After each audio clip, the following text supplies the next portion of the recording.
The house has a way of breathing at night. I didn't notice it at first. When I moved in, it was just the usual settling sounds, the groan of old wood, the sigh of pipes. But lately, the breathing has a rhythm, a slow, deep inhale that seems to pull the silence taut, and a long, rattling exhale that shivers through the floorboards. It's not just the house, though. It's me. Something is wrong with me. It started with small things. Misplacing my keys, only to find them in the refrigerator. Forgetting conversations I supposedly had just hours before. My friends would laugh it off. "You're just stressed," they'd say. Moving into a new place is a lot. But then came the whispers. Faint, like the rustle of leaves against a window pane, but there were no trees close enough. They'd slither into my hearing just as I was drifting off to sleep, too indistinct to make out words, but the tone, it was mocking. Last Tuesday, I was washing dishes, staring out the window into the dark yard. For a split second, my reflection in the glass wasn't mine. It was taller, thinner, and its smile was a jagged gash across its face. I blinked, and it was just me again, my heart hammering against my ribs. I splashed my face with cold water, telling myself it was a trick of the light, a product of an overactive imagination. But the image was seared into my mind. I started avoiding mirrors after that, or at least I tried not to look at them too closely. The memory thing is getting worse. Yesterday, I was on the phone with my sister. She asked how my date went the night before. I told her I hadn't been on a date.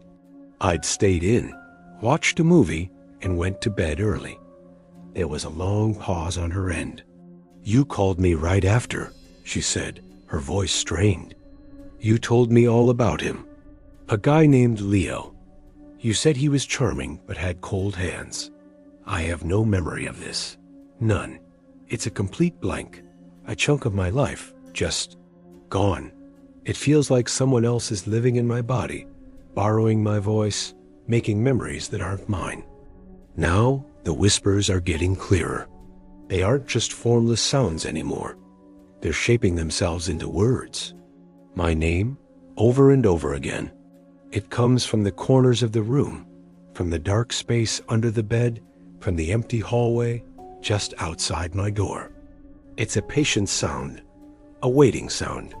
And sometimes there's another sound with it, the soft, deliberate scuff of a footstep on the old hardwood floors. I live alone. I always lock my doors. I've checked 100 times.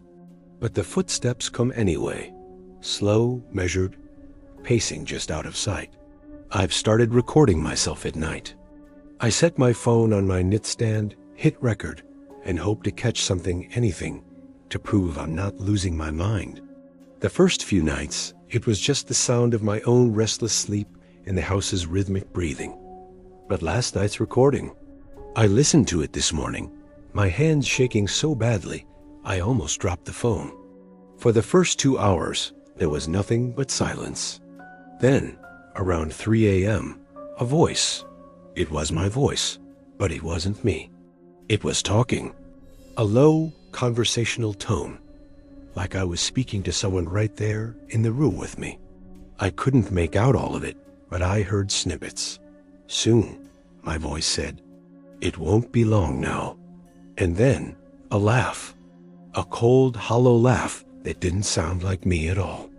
And after the laugh, a different voice. A whisper right next to the phone's microphone.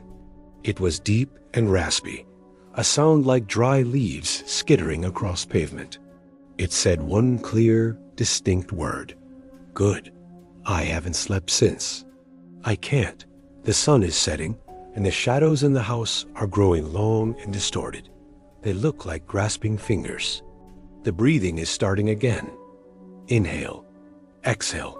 I'm sitting here in the one chair in the living room, with every light in the house on. It doesn't help. The darkness just pools in the corners, thicker than before. I keep looking at my reflection in the dark TV screen across from me.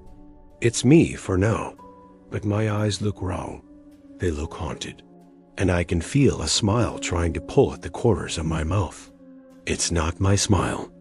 The footsteps have started. They're in the hallway, just outside the living room. Slower this time, more deliberate. Like they know I'm listening. Like they know I'm waiting. The whispering has started too, coiling around me. My name, my name. The voice is coming from all around, but it's also coming from inside my own head. I can't tell the difference anymore. I feel a strange sense of calm settling over me. The fear is still there, a frantic bird beating its wings in my chest, but it's being smothered by something else. Resignation, maybe, or anticipation. I look at my hands. They feel cold, so cold. The footsteps stop right outside the doorway.